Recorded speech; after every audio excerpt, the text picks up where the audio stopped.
sa pagpapatuloy na ating kwento. Kung saan natapos na ang first quarter sa score 25-31, pabor parents sa Cold Hearts. Nagsimula na silang makadikit sa kalamangan at unti-unti ay nabubuo na ang team nila Omari.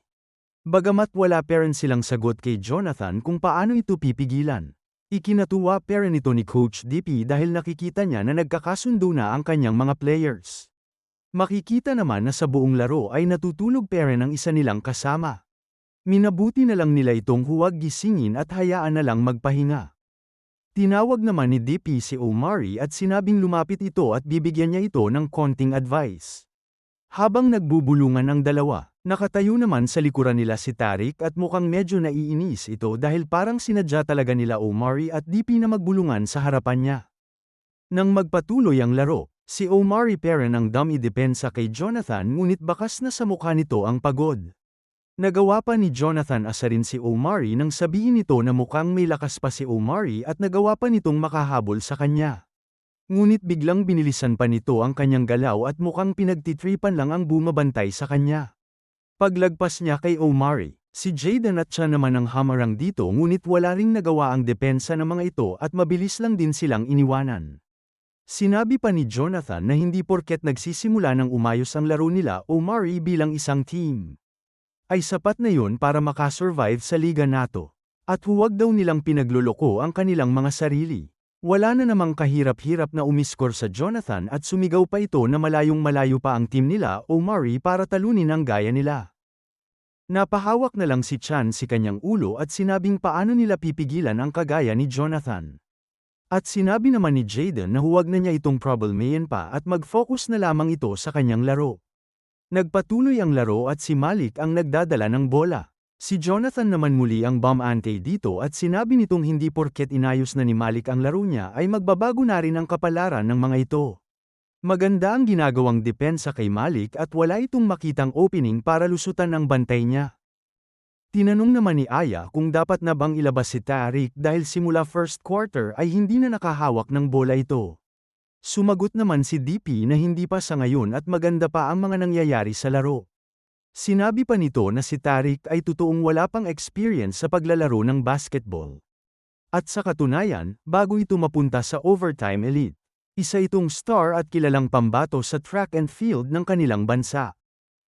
At hindi lang yon, maging sa baseball, tennis, swimming at sa kahit anong sports na mahawakan niya ay nagiging national level ito simula pagkabata. Sa madaling salita, pinanganak si Tariq para maging isang magaling na atleta. Dagdag pa ni DP nang simula daw pahawakin ng overtime elite ng bola si Tariq ay nahijitin daw nito ang kakayanan ng ibang player na kanilang na-recruit. Tinanong naman ni Aya na kung ganun na lang daw kagaling si Tariq ay bakit ito nag-quit sa ibang sports. Sumagot naman si DP na dahil ito sa ugali ni Tariq. Ito ang pumipigil sa kanya na maabot ang next level. Wala daw itong pagmamahal sa sports or sa team. Ang tangi lang mahalaga kay Tariq ay magsaya lang sa paraang gusto nito. Ang pagiging makasarili nito ang nagiging limiter sa mga sports na nilalaroan niya. At ito pala ang sinabi niya kanina kay Omari. Ang ilayo ang bola kay Tariq at huwag itong pasahan kahit libre ito. Nagulat naman si Aya sa sinabi ni DP dahil kung wala daw pakialam si Tariq at nais lang nito maglibang. Baka daw mag-quit ito sa overtime elite. Paliwanag naman ni DP na hindi yun mangyayari. Dahil merong kakaibang pakiramdam na nakukuha mo habang pinapanood mo ang mga kasama mo na naglalaro ng may pagmamahal sa laro habang tumatagaktak ang pawis tapos ikaw hindi pinagpapawisan. At yun ang nakakainggit.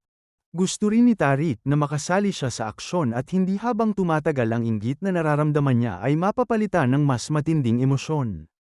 At yun ay ang galit. Isang emosyon na kailangan ni Tariq para lumaban para sa team. Habang patuloy ang laro na hindi siya kasama, makikita ang itsura ni Tariq na nagsisimula na itong magalit. At dahil alam ng kalaban na hindi pinapasahan ang isa sa kakampi nila Omari, may pagkakataon silang makapag-double team. Galit namang sumisigaw si Tariq na ipasa ni Omari ang bola sa kanya ngunit nagkunwari itong walang naririnig at tinalikuran pa siya nito. Dito ay napaisip na si Tariq kung bakit hindi siya pinapasahan. At bakit pa daw nagmakaawa sila na pumunta siya ng overtime elite para lang tumayo sa loob ng court na parang isang talunan at para ipahiya lang siya. Kahit pa man dalawa ang nagbabantay kay Omari ay hindi parent talaga nito ibinigay kay Tariq, bagkus, nakita nitong open si Jaden sa tres at dito niya ito pinasa. Ngunit sa pagpasa niya dito ay bigla na naman sumulpot si Jonathan sa harapan nito. Ngunit sa sandaling mahahawakan na nito ang bola. Isang kamay ang biglang dumakot dito na ikinagulat nilang lahat. Ang galit na si Tariq ay nagawa silang maunahan sa pagkuha ng bola at handa na itong magwala sa loob ng court.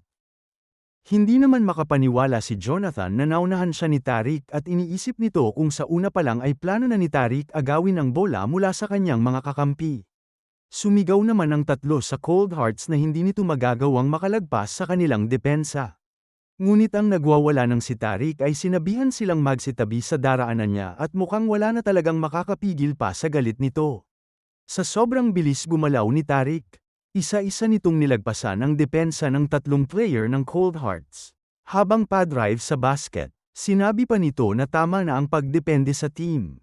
At kung gusto niyang maglaro ay ang kailangan niya lang asahan ay ang sarili niya. Dagdag pa nito na wala na din siyang pakialam pa kung siya lang mag-isa. Laban sa lahat ng player na nasa loob ng court. Grabe naman ang buwelo ni Tariq na halos pumantay sa rim ang kanyang katawan. At sa lakas ng pag-dunk nito ay halos mawasak ang backboard sa kanya.